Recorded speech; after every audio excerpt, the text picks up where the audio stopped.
in the female reproductive cycle are the pituitary gland, the ovaries, and the uterus. Their activities are closely coordinated. Each month, one or other ovary releases a single egg, an event known as ovulation. It is brought about by a series of complex interactions between the pituitary gland, the ovaries, and the uterus. The pituitary gland is itself under the control of this small area of the brain known as the hypothalamus. A new menstrual cycle begins when the nerve cells of this center secrete a hormone called gonadotrophin-releasing hormone, GnRH, into the network of blood vessels which surrounds the pituitary gland. Stimulated by pulses of gonadotrophin-releasing hormone, cells in the pituitary gland secrete another hormone, follicle-stimulating hormone, or FSH. FSH travels in the bloodstream, reaching the ovaries. There it stimulates the formation and growth of an ovarian follicle in one or other ovary. The follicle consists of an egg, a number of surrounding cells which secrete estrogen hormones, and fluid. FSH helps the egg to mature and prepares it for release. As the follicle matures, the hypothalamus increases secretion of GnRH. This in turn stimulates the pituitary to secrete a second hormone which acts on the ovary. This is luteinizing hormone, or LH. Toward the middle of the cycle, there is a sudden peak in the blood level of LH.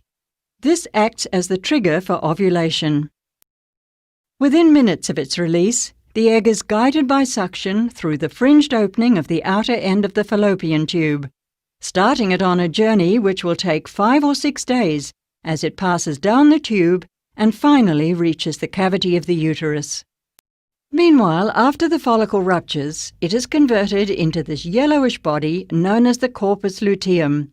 Cells of the corpus luteum secrete the hormone progesterone, which brings about important changes in the lining of the uterus, preparing it for possible pregnancy. In fact, the lining of the uterus, known as the endometrium, undergoes changes in response to hormone levels during the cycle. In the first half of the cycle, known as the follicular phase, the developing follicle secretes increasing amounts of estrogen hormone, which encourages regeneration of the endometrium. After ovulation, there are important changes in the endometrium, aimed at making it suitable to receive a fertilized egg. These changes are brought about by a secretion of progesterone from the corpus luteum. The secretion of progesterone is maintained for several days, but if the egg is not fertilized in that time, the corpus luteum withers, and falling levels of progesterone and estrogen trigger the shedding of the uterine lining as the menstrual flow. The cycle then starts again. But if the egg is fertilized, no menstruation occurs, as the corpus luteum continues to function, secreting progesterone during the first 3 months of the pregnancy. Thereafter, numerous changes occur.